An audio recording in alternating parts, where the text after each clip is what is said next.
Morning all and welcome to another day and another load of transfer balderdash with the news that we're supposedly interested in Yann Sommer from Borussia Monchengladbach, which would be one of the oddest moves I could imagine. I mean, I get that Cech is being linked away from the club. We've signed a £22 million keeper, and even in today's market that is a farcical amount of money to spend on a deputy. Even Juve, who had a clear succession plan for Buffon and Szczesny, still only got the Polish international for £13 million and he's now their number one. So the idea that Leno isn't going to be number one within the next 18 months to 2 years means that to get a second number one in just doesn't make sense. That's what Sommer will want, and at 29 he's just about to hit his peak as a keeper, so that's what he should be expecting. There was rumors about Chelsea being back in for Cech, but again I just don't see it. If they sell Courtois, then they'll be back in for a number one, and at Cech's age he has only a few years left back in him. Chelsea stuck all of their keeper eggs in the Courtois basket, and that's why Cech joined us in the first place, so quite why they'd want to go back is any guess.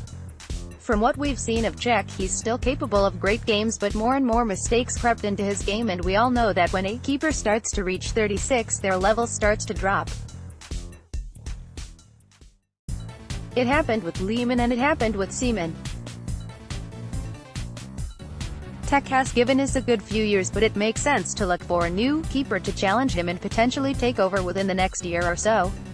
What doesn't make sense is offloading Cech and bringing in a 29-year-old to challenge Leno.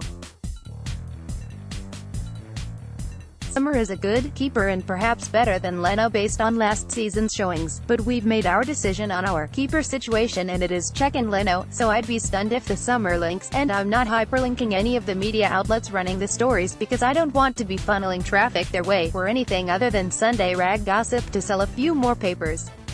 I haven't even mentioned that they've just signed Dejan Iliev to a new deal. So with him, plus Martinez on a long-term deal, this feels like a load of old tosh. Hey, I guess it's given me something to talk about on a pretty quiet Sunday morning though, so that's something. The only other bit of news is around Juve most likely to be showing the door permanently. It's not really a surprise. He's nowhere near the first team. He's been serial loanee whilst at Arsenal, and the only time any Arsenal has really got worried about him is that time his contract was coming to an end and supposedly he was interested in a switch to Dortmund. Suddenly Arsenal fans, and me too if I'm honest, found ourselves nervous that we might lose a raw talent to the Germans, and he promptly signed a new deal.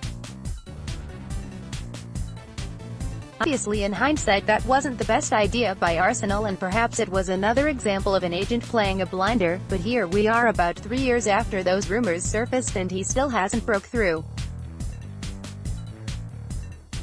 Then when you add into the mix that we picked up Auba and Lacazette in the last 12 months, that Welbeck is there, and there's also Lucas Perez back in the frame, it really doesn't look like we'll see anything happen with Akpom in an Arsenal shirt. Hopefully he can restart his career, and at 23 he still has time to go somewhere and make a good fist of a career. Knowing our luck though, he'll blatantly disappear abroad for a couple of years and come back to England as a 30-goal-a-season machine, signing for City and scoring against us in the FA Cup final. Anyway, that's it for today. It's another sunny one in Britain, so I'm going to bust out the strawberry daiquiris and sit in my garden. Laters people.